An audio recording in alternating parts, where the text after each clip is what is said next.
Un programa más, un día más, el tiempo pasa y los placeres más inesperados surgen en cosas cotidianas.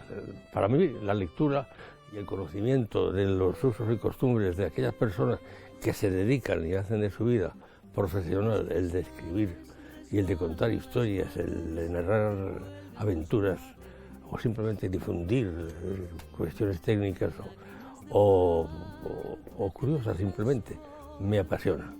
Y hoy tengo un invitado que, bueno, pues espero, porque es médico, que me dirá usted, ¿por qué tiene que ver que sea médico? Pues porque da la casualidad que es una profesión, la de los médicos, que han escrito páginas muy brillantes en la historia del mundo, escribiendo precisamente. No voy a dar ejemplos, pero sí voy a presentar a uno de ellos que modestamente aquí, en este entorno familiar de Galicia y concretamente de Orense, pues practica la medicina y escribe. Les hablaré de lo que escribe y está aquí. Pero primero les voy a dar el nombre. Es el doctor Armando González, que es un médico neumólogo de profesión. Es poeta, es escritor, músico, compositor, autor del libro La escolma imposible e incorrecta, y nos lo va a contar. El libro está acompañado de 38 poemas y cantados también por María Aceo. Lo vamos a ver en el libro. Don Armando, bienvenido, doctor. Muchas gracias por invitarme y poder estar contigo. Es un placer sí, mutuo. Sí. Bueno, pues esto es lo que me han facilitado de tu biografía. Me vas a disculpar, no tengo más datos, pero los datos se hacen caminando. Y vamos a ver lo que nos cuenta el doctor. ¿Es grande tu afición a la literatura? ¿Has escrito más cosas o es tu primer libro? Sí, bueno, en este año 2022 fueron 10 libros. ¿10 libros en un año? Sí, lo que pasa es que en algunos eran participaciones pues con 5 poemas, pues en libros de coetáneos que llamamos colectivos, con poetas gallegos y poetas portugueses, ¿no? El último, que me lo van a entregar mañana, es uno... ¿Te refieres a Xente do Rededor? También la colaboración con Xente do Rededor en la revista que ya sabes que sí, acabamos de presentar el número 8. 7, el 8, ¿no? Sí, el 8 en Castrelo Domiño hace un mes, y creo que a finales del mes que viene ya presentamos el número 9, ¿no? Y es, vamos, un verdadero placer colaborar con esa revista, porque es una revista que no solo es que haya llegado hasta el número 8, es que además cada vez se incorporan pues más poetas y tiene aportaciones de más interés, y es algo que nació aquí en Ourense y que estamos intentando recobrar, ya no el llegar a la Atenas de Galicia, que es lo que era en la época de Risco, Otero y los artistiñas, sino que yo reivindico el Nueva York de Europa, ¿no? Claro. El Nueva York literario de Europa, ¿no? Nueva York, qué ciudad más rara. Es una ciudad, yo estuve, no me acuerdo qué año fue, pues el año siguiente de la muerte de Kennedy, haciendo un curso para Televisión Española. 68, si fue del año 65. Siguiente. Bueno, sí, el 64. Es que no me acuerdo exactamente, pero creo que fue el 64. Sí. Sí, debió ser yo estuve en el 74 y el 65, cuando hubo la célebre exposición de Nueva York, que España presentó, se hizo famosa por los restaurantes. Había un restaurante que se llamaba Barcelona, otro que se llamaba Madrid, y lo que más triunfó fue la marisquería de los hermanos Heras, de unos trabajadores del servicio público de la alimentación, y me enrollo un poco porque no sabía cómo definirles con certeza, que tuvieron mucho éxito y el éxito en Nueva York del pabellón español fue grande, fue la aventura yo creo que fue la primera aventura del franquismo en exportación. Sí. El que fue comisario pues tuvo un éxito grande y coincidió con mi curso, por eso te hablo.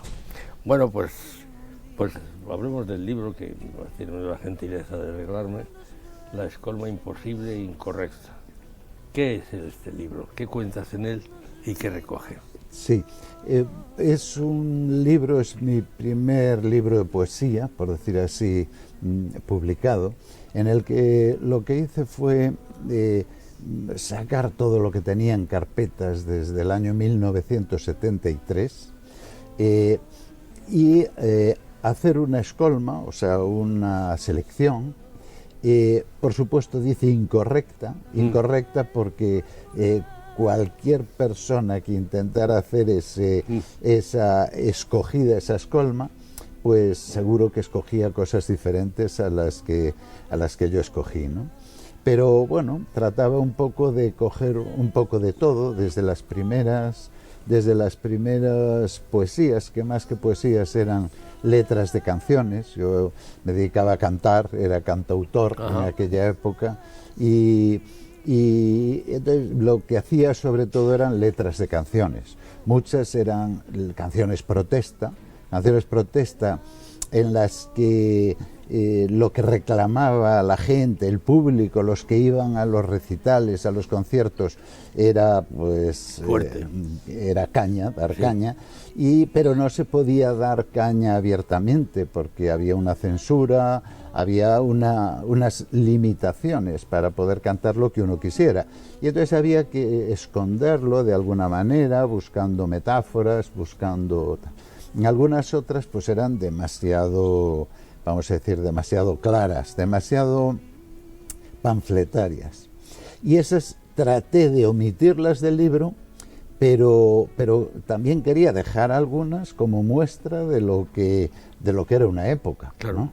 Cierto es que visto con los ojos de hoy me da un poco de rubor, de vergüenza, pues releer aquello que estaba hecho con una intención clara, ¿no? En el libro hay, a mí me molesta decir poemas, prefiero decir letras de canciones. Sí. Hay algunas en castellano, otras en gallego, otras en portugués, pero el gallego, claro, no es un gallego normativizado, porque no existía la normativización en aquel momento, y entonces hay como distintos gallegos a lo largo del libro, también a lo largo de los años, pues tiene un gallego diferente, porque uno es, pues eso, el gallego anterior. Uno de los gallegos que se hablaba en Galicia, porque había en el norte uno, en el otro los rusistas. Sí. Sí, y cuando surgió la normalización del gallego, pues hubo sus quejas. Y sí, claro, yo me quejé de eso. Sí. Yo ya trabajaba entonces para la televisión de Galicia y bueno, y me acuerdo que no fue una adhesión inquebrantable a la medida. Sí. Yo creo que después sí fue una buena medida. Sí, sin duda. Indiscutiblemente fue un acierto. Sí. No sé si era Fraga el que estaba entonces, me parece que sí, de presidente. No recuerdo. Pues, o era el otro, el médico. ¿Cómo se llamaba? Quiroga. ¿Cómo se llamaba el médico? El médico, el primero fue Quiroga, sí, el primer presidente de la Junta. Sí. Y es que no me acuerdo del nombre. El que fue el presidente que ha muerto casi con 100 años hace muy poco tiempo. Albor, dices. Albor, Fernández Albor. Sí, también, claro, que también era médico. Fernández Albor era muy curioso porque los médicos decían que era un buen político y los políticos decían que era un buen médico. Seguramente era las dos cosas. Era un poquito de bad milk para hacer una crítica del personaje. Era una buena persona. Sí, muy buena persona. Yo creo que una persona ecuánime y la adecuada para ese momento en el que había tantas tensiones de tantos frentes diferentes, ¿no? Claro. Y hacía falta pues una persona apaciguadora, ¿no? Sí. Yo creo que poner de acuerdo es lo más hermoso que hay y lo más difícil. ¿Cómo somos los seres humanos? Realmente, yo siempre digo, si dicen que nos ha hecho Dios y que Dios es buenísimo, ¿por qué nos ha hecho contar mala leche? Y eso que estamos a su imagen y semejanza. Pero sí, claro. Que fíjate, no sé qué parte habrá. Tendremos imagen y semejanza. Sí, perdón, señor.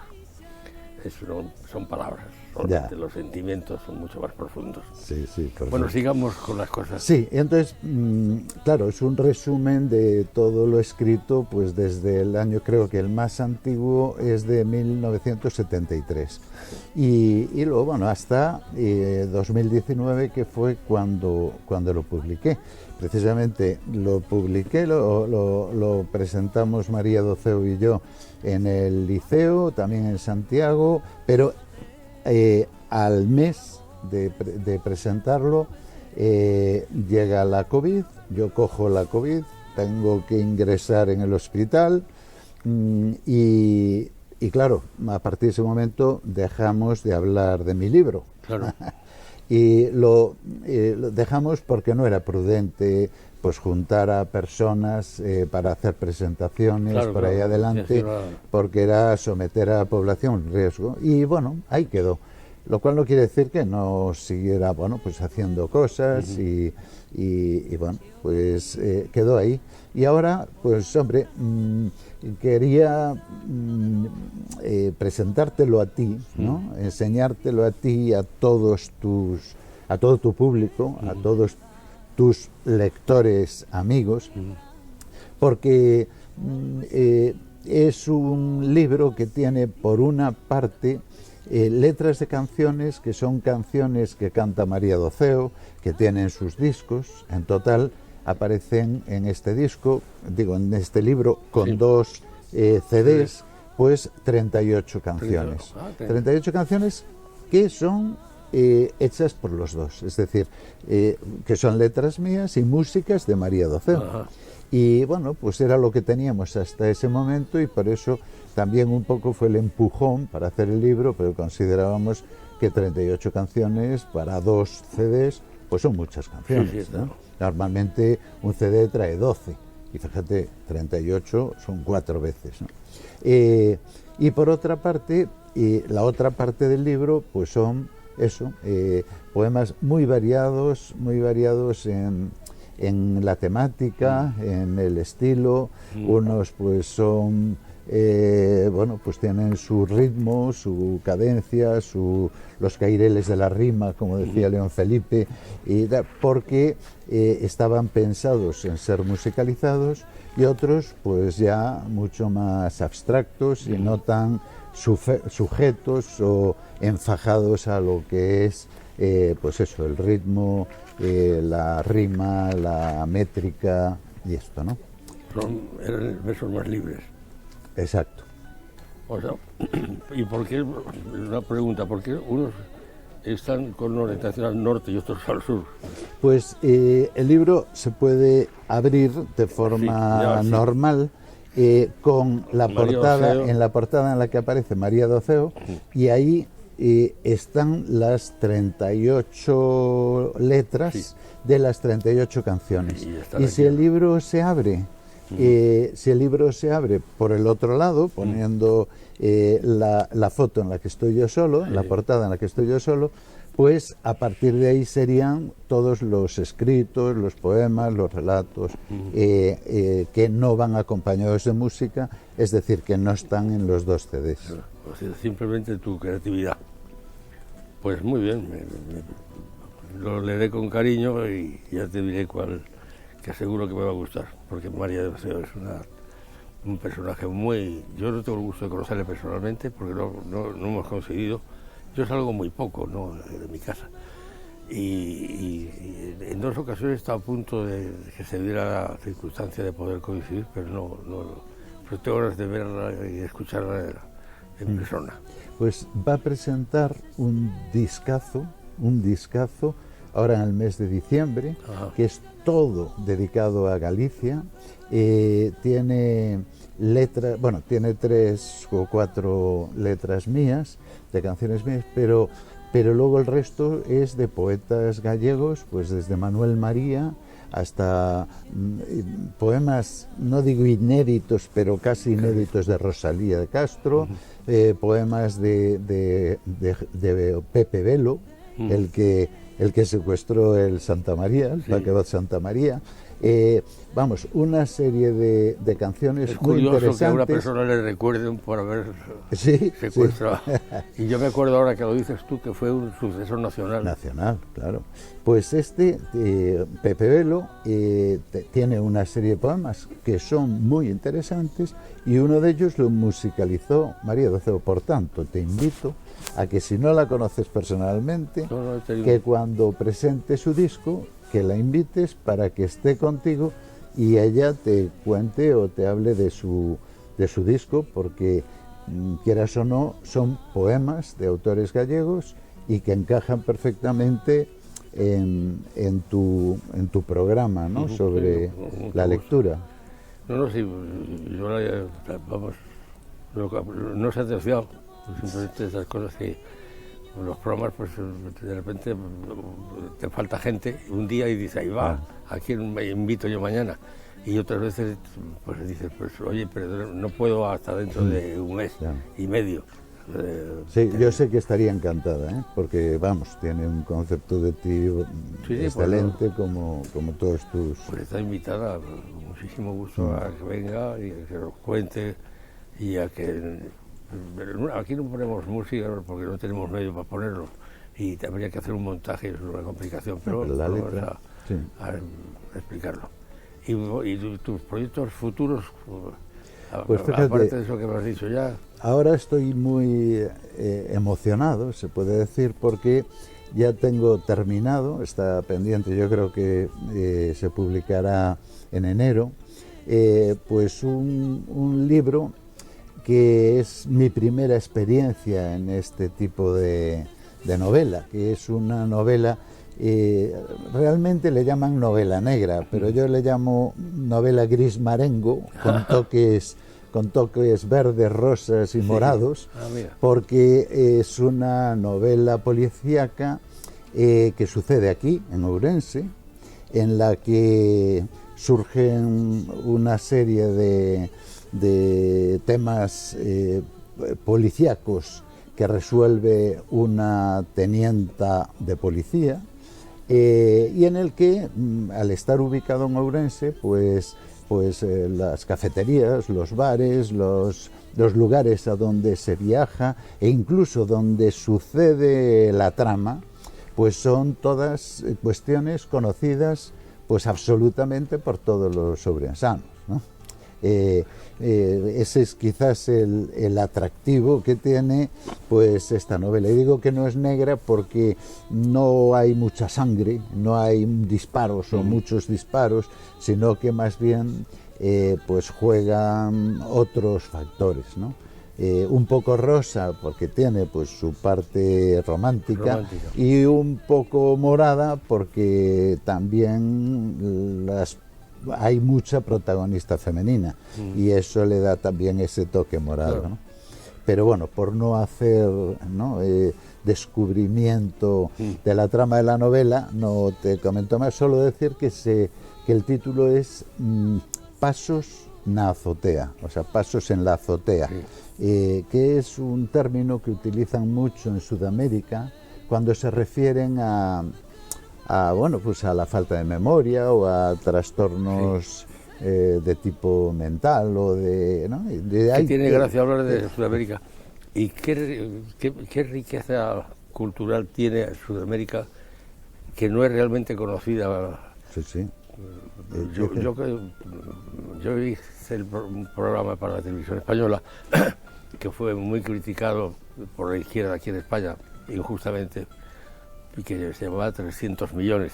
Sí, hombre, que se emitía en toda América. Pues ese programa lo empezamos, siendo director general Rafael Lanzón, y Luis Ezcurra, su director general, que fue el alma de la televisión española, que no era político para nada, pero era un profesional y tuvo trascendencia todo lo que hizo.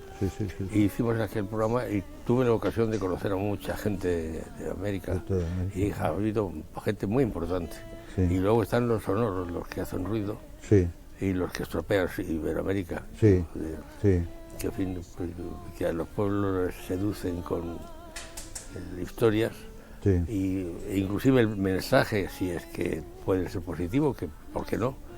De la izquierda, pues lo estropean, lo abaratan pero es importante. Sí. Fíjate, curiosamente, hace una semana estuve hablando de ese programa, de 300 millones, del momento de unión y hermandad tan grande que existía entre toda Hispanoamérica y España, ¿no? Ahí se ponían de manifiesto, bueno, pues las canciones, lo que se hacía en música en los distintos países, ¿no? Pero pensar en aquel momento y en la situación que se está viviendo hoy en la mayor parte de los países sudamericanos, en los que consideran un poco a España como la responsable de determinadas situaciones con las hombre, en parte una cierta razón, en parte, pero bueno, toda la conquista representa sangre y dolor, y mezcla y anulación. Por épocas y por intensidades. Entonces, pues el mundo está hecho así, y entonces el caso más patente de inteligencia es el británico, que han sabido mantener su imperio y lo que hicieron los inglesitos en el mundo entero, acabando con los que allí vivían, no, pues, pero evitar el conflicto. Claro. Además, ¿quién fueron los primeros pobladores que mandó Inglaterra? Un barco de prostitutas y de presos, y así se empezó a hacer. Exacto. Y eliminaron a la población por las buenas. Yo estando una vez en una comida con Mario, yo creo que le contó en el programa, con Mario Moreno Cantinflas, invitado por él, surgió con la mujer del presidente Echevarría, con una serie de gente, hablamos de muchas cosas, que el viento se la llevó, dice la canción, pero que no se lo llevó la memoria, y que en un momento determinado intentaron hacer una crítica de la labor española, y yo les dije, miren ustedes, yo creo, son todas personas influyentes, y en fin, tienen que dar gracias a Dios de haber nacido del Río Grande para el sur, porque si hubieran nacido del Río Grande para el norte, estarían como mucho en una reservación. Exacto, erradicados. Cantinflas me aplaudió y me regaló un Patek Philippe, y es así, pero América es una historia inacabada, y veremos a ver en qué acaba, porque está cada vez más raro. Bueno, yo creo que hemos consumido nuestro tiempo, ha pasado en un periquete, y gracias por venir. Enhorabuena antes de leerlo por lo que pinta y lo que parece que me voy a encontrar, que me seduce, y ya te diré mi opinión, pero gracias por haber venido, y cuando tengas otra cosa que ofrecer y que presentar, pues con mucho gusto será recibido. Encantado, muchas gracias. Encantado, doctor. Pues hemos llegado al final. Les recuerdo a ustedes que este programa pues lo emitimos por nuestro canal y también a través del canal 133 de Red Televisión. Y recuerden ustedes que leer es un placer, es algo más que un título. Yo creo que es importante enseñar y animar, y podemos enviciar a la gente en que lea, haremos un favor a los demás y a nosotros mismos. Gracias por su atención y hasta un próximo programa.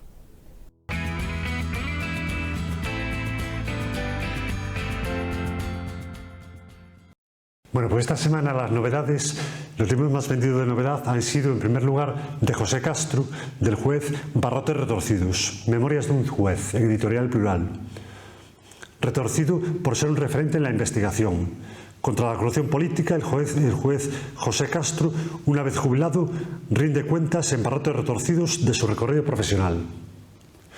En segundo lugar, en editorial Galaxia, de Cristina Pato, no día do seu enterro. A raíz da inesperada morte do seu pai, a Xilmán Raposo comeza unha viaxe vital para que as leva a descubrir as múltiples realidades da cidade de Ourense, en que se movía o seu pai. E por último, en editorial Planeta de Manuel Loureiro, La ladrona de huesos. Tras ser víctima de un salvaje atentado, Laura pierde completamente la memoria. Solo el cariño de Carlos, el hombre del que se ha enamorado, le ayuda a percibir destellos de su misterioso pasado. Y estas son las novedades de esta semana.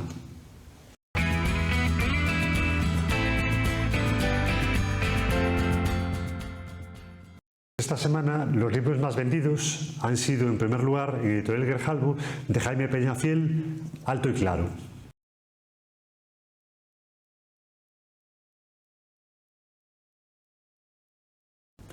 En segundo lugar, en Editorial Edasa, de Francisco Narla, Barbanera.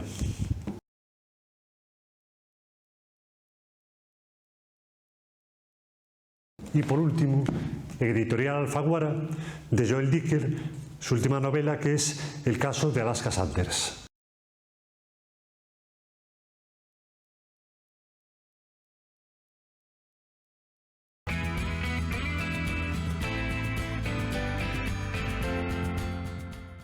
Bueno, pues esta semana vamos a recomendar como libro infantil el gran libro de las emociones. Las emociones, qué gran mundo. Reconocer y saber expresar emociones y sentimientos es fundamental en el desarrollo de los más pequeños. En ocasiones, los adultos entendemos qué sienten, pero no sabemos cómo explicárselo, para que sean capaces de comprenderlo y mejorar. Y este es el libro recomendado de esta semana.